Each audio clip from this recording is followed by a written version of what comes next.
For the first time in history, people and machinery are working together, realizing a dream. A uniting force that knows no geographical boundaries without regard to race, creed, or color. A new era where communication truly brings people together. This is the dawn of the net. Want to know how it works? Click here to begin your journey into the net. Now, exactly what happened when you clicked on that link? You started a flow of information. This information travels down into your own personal mailroom, where Mr. IP packages it, labels it, and sends it on its way. Each packet is limited in its size. The mailroom must decide how to divide the information and how to package it. Now, the package needs a label containing important information, such as sender's address, receiver's address, and the type of packet it is.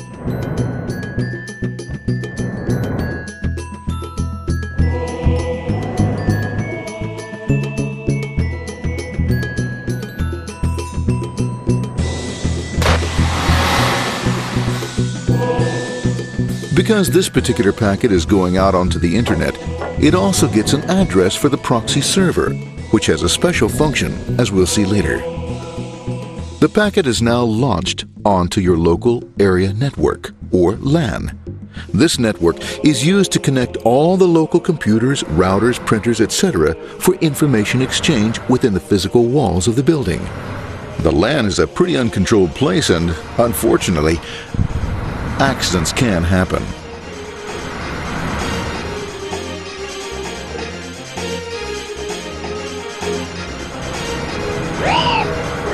The highway of the LAN is packed with all types of information. These are IP packets, Novell packets, Apple Talk packets. They're going against traffic, as usual. The local router reads the address and, if necessary, lifts the packet onto another network.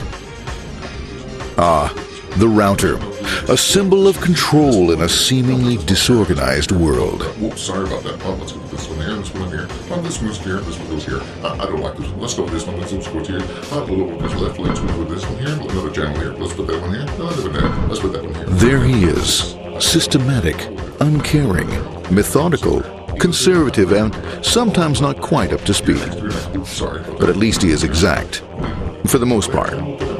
That's the one goes there. That was there. That one goes there. That one goes there. And this one goes there. Well, another one goes there. That goes there. He's behind that one. Let's go there. That goes there. He goes there. Oh, let's put that one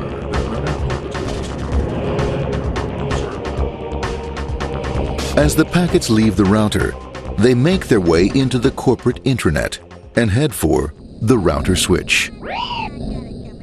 A bit more efficient than the router switch plays fast and loose with IP packets, deftly routing them along their way. A digital pinball wizard, if you will. Here we go. Here comes another one. And it's another. Watch this, Mom. Here goes. Whoop, we're on the back. Hey, in there, in there, in there. Over the left, over the right, over the left, over the right. You got it. Here it comes. Right on. He shoots. He scores. It's going. Hey, Wayne, here, watch out. Here comes another one. Oh, here we go. And it's gone. As packets arrive at their destination, they're picked up by the network interface, ready to be sent to the next level. In this case, the proxy. The proxy is used by many companies as sort of a middleman in order to lessen the load on their internet connection, and for security reasons as well. As you can see, the packets are all of various sizes, depending upon their content.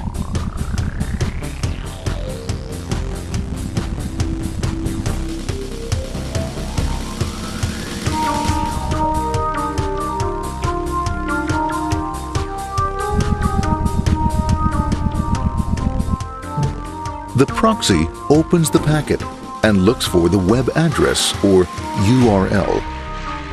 Depending upon whether the address is acceptable, the packet is sent on to the internet.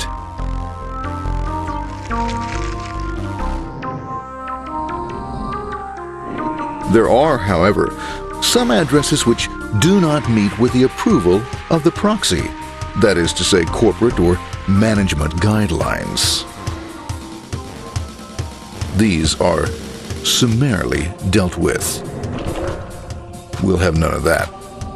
For those who make it, it's on the road again.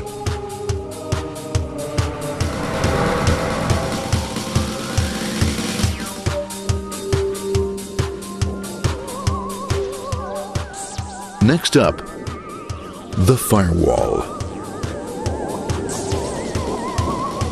The corporate firewall serves two purposes. It prevents some rather nasty things from the internet from coming into the intranet, and it can also prevent sensitive corporate information from being sent out onto the internet. Once through the firewall, a router picks up the packet and places it onto a much narrower road, or bandwidth, as we say. Obviously, the road is not broad enough to take them all. Now you might wonder what happens to all those packets which don't make it along the way. Well, when Mr. IP doesn't receive an acknowledgement that a packet has been received in due time, he simply sends a replacement packet. We are now ready to enter the world of the internet. A spider web of interconnected networks which span our entire globe. Here, routers and switches establish links between networks. Now, the net is an entirely different environment than you'll find within the protected walls of your LAN. Out here, it's the Wild West. Plenty of space, plenty of opportunities, plenty of things to explore and places to go. Thanks to very little control and regulation, new ideas find fertile soil to push the envelope of their possibilities. But because of this freedom, certain dangers also lurk. You'll never know when you'll meet the dreaded ping of death. A special version of a normal request ping, which some idiot thought up to mess up unsuspecting hosts. The paths our packets take may be via satellite, telephone lines, wireless, or even transoceanic cable. They don't always take the fastest or shortest routes possible, but they will get there. Eventually. Maybe that's why it's sometimes called the worldwide wait. But when everything is working smoothly, you can circumvent the globe 5 times over at the drop of a hat. Literally. And all for the cost of a local call or less. Near the end of our destination, we'll find another firewall. Depending upon your perspective as a data packet, the firewall could be a bastion of security or a dreaded adversary. It all depends on which side you're on and what your intentions are. The firewall is designed to let in only those packets that meet its criteria. This firewall is operating on ports 80 and 25. All attempts to enter through other ports are closed for business.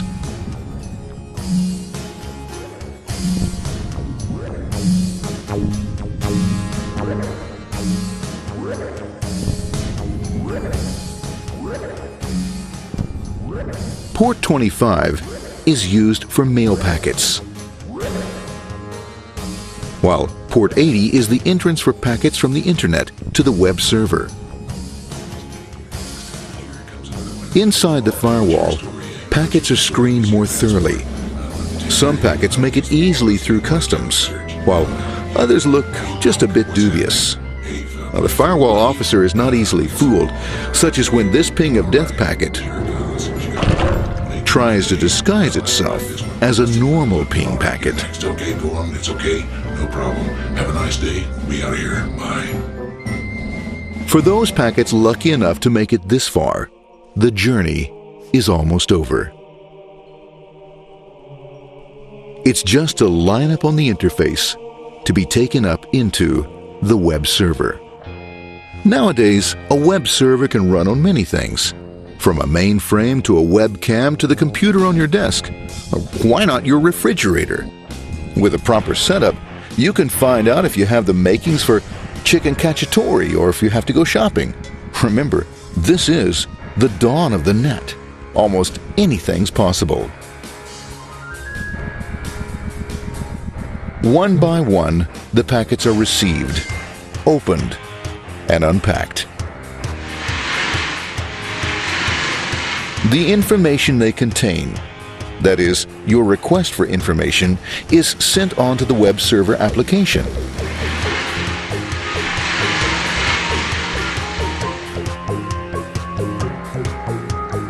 The packet itself is recycled, ready to be used again, and filled with your requested information.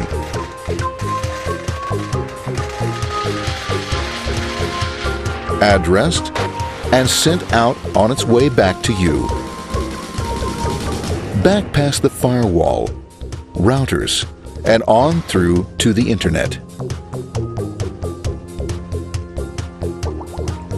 Back through your corporate firewall.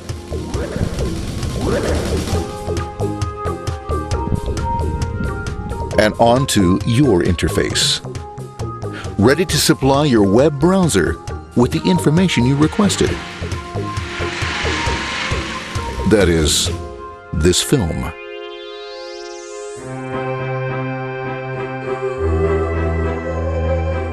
Pleased with their efforts and trusting in a better world, our trusty data packets ride off blissfully into the sunset of another day, knowing fully they have served their masters well. Now, isn't that a happy ending?